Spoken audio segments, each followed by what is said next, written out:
Pemerintah Kabupaten Kuburaya sengaja memberdayakan para ibu rumah tangga dan para remaja putri untuk membuat masker, sehingga roda perekonomian terus bergerak dan dapat memenuhi kebutuhan sehari-hari, meskipun dalam situasi pandemi.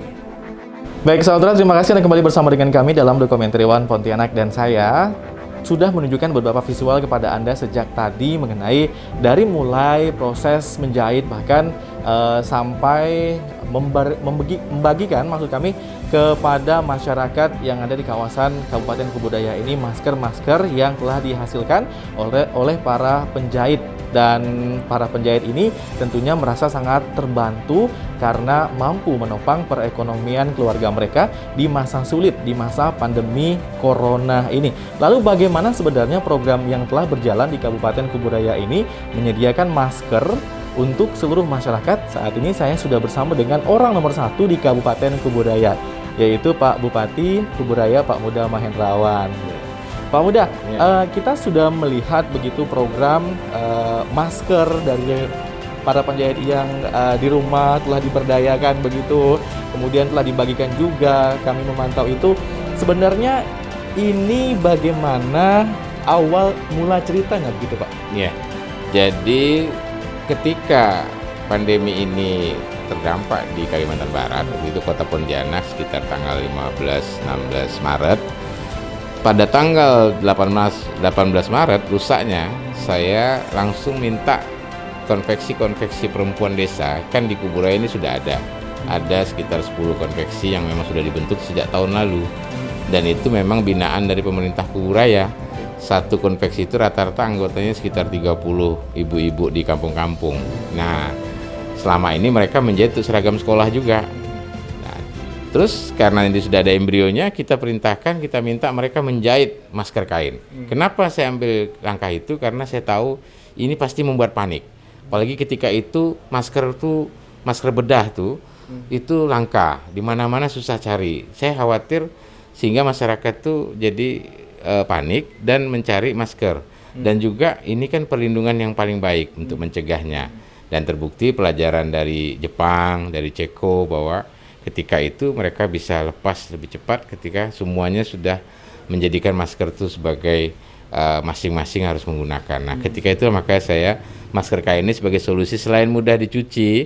Kan ini kan jadinya kalau masker bedah itu kan sebenarnya untuk tenaga medis. Dan itu untuk sekali pakai.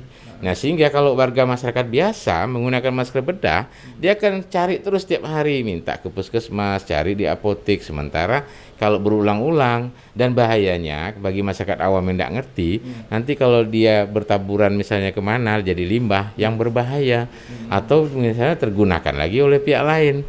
Atau yang tidak ngerti dengan masker itu bahwa itu harus digunakan berulang karena tidak bisa dicuci. Kalau masker bedah itu dia akan rusak, tidak bisa setrika.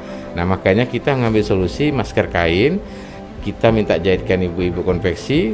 Awalnya itu rata-rata kita minta bikin sekitar 3.000 sampai 5.000 setiap konveksi. Dan setelah itu rata-rata kita minta sekarang berkembang ke seluruh penjahit yang lain. Artinya di luar konveksi itu penjahit-penjahit mandiri di kampung-kampung ini semuanya, misal sekarang ada masyarakat di salah satu kampung bilang, Pak, di sini belum ada masker kainnya. Saya bilang, ada enggak penjahit di situ yang bisa jahit? Pasti ada. Ada Pak, ada, bisa remajanya. Ya sudah, langsung saya suruh jahit. Jahitkan masker berapa dibutuhkan. Dah, nanti Pemkab yang akan membayarkan. Jadi ada 2 sasaran sekaligus. Pertama, kita menjaga safety, ya. Safety-nya kita kejar nih soal masalah masker ini supaya orang aman. Yang kedua, sekaligus ibarat sekali dayung 2-3 langkah, kita menyasar kepada upaya untuk menghidupkan. Meskipun dalam suasana pandemi wabah serba sulit ini, tapi kita pemerintah Kuburaya tetap berusaha menghidupkan ekonomi rumah tangga. Banyak ibu-ibu tuh, Mas Adi, yang tadinya berjualan kue, kemudian suaminya korban PHK, kemudian dia juga kerja di misalnya kerja lain. Akhirnya karena sulit ini, tapi dia bisa jahit.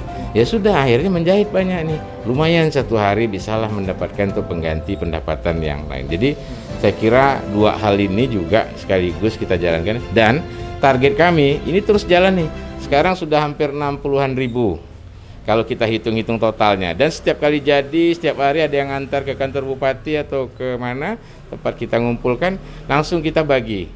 Bekerja sama juga dengan TNI Polri di beberapa titik seperti yang dilakukan oleh ibu-ibu itu juga mereka semangat. Mereka yang buat juga, mereka juga pengen bagikan ke masyarakat. Nah, jadi Pemkab dalam hal ini tidak menyia-nyiakan potensi ibu-ibu dan remaja perempuan yang ada di kampung-kampung. Dan insya Allah ini target kita kalau bisa seluruh rumah tangga di Kuburaya sudah punya masker kain. Karena kalau dia masker kain gini kan kami membangun satu tagline maskerku pakaianku.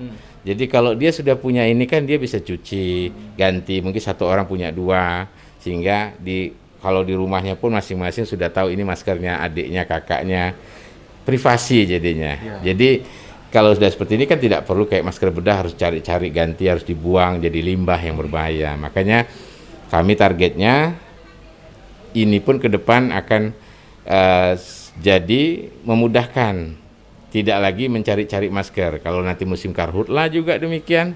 Nah, sehingga ini dalam masa pandemi ini target kita terus akan kita produksi dan terus kita bilang siapa yang bisa jahit daripada mungkin dia kehilangan pekerjaan, ayo silakan menjahit semuanya sehingga secara masif tiap desa kita dari 118 desa ini kita harapkan seluruh rumah tangga nanti punya masker kain yang dianggap sebagai bagian dari aksesoris dia sehingga kemanapun dia melekat, kemanapun seperti saya ini, kemanapun selalu saya bawa menggunakan masker.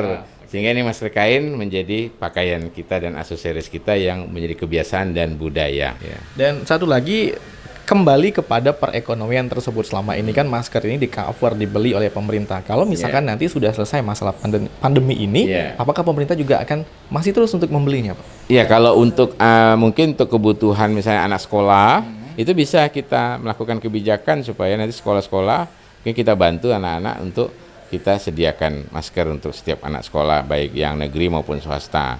Ya, kemudian tapi kalau untuk yang bebas saya kira ini sudah menjadi bisnis UKM yang sangat-sangat berpeluang. Masyarakat sudah melekat menjadi kebutuhan, dengan sendirinya itu sudah menjadi komoditi yang akan memberikan peluang pekerjaan. Artinya di dalam masa pandemi yang sulit ini pun kita berusaha membuka lapangan kerja. Jadi mudah-mudahan pasca ini mereka lebih profesional, mereka lebih tinggal memperkuat, kami tinggal mendorong bagaimana mereka memanage dengan baik setiap usaha-usaha berbasis konveksi rumah tangga ini. Oke, baik, luar biasa sekali saudara. Tadi adalah satu di antara beberapa ide yang mungkin dicetuskan dari pemerintahan Kabupaten Kuburaya yang mungkin saja bisa menjadi percontohan untuk beberapa wilayah yang lain yang ada di Indonesia ini. Di masa-masa sulit, di masa-masa pandemi corona yang terjadi di dalam negeri ini, tentunya kita harus tetap berpikir positif dan selalu menjaga imunitas agar daya tahan tubuh kita semakin meningkat. Terima kasih Pak Bupati. Terima kasih.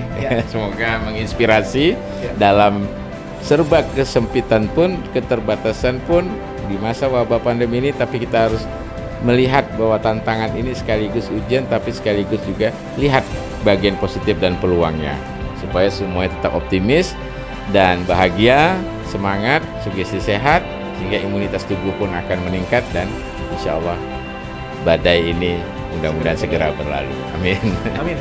Baik, demikian saudara perbincangan saya bersama dengan Bupati Kuburaya, Pak Muda Mahendrawan. Terima kasih atas perhatian dan kebersamaan Anda. Selamat pagi, sampai jumpa.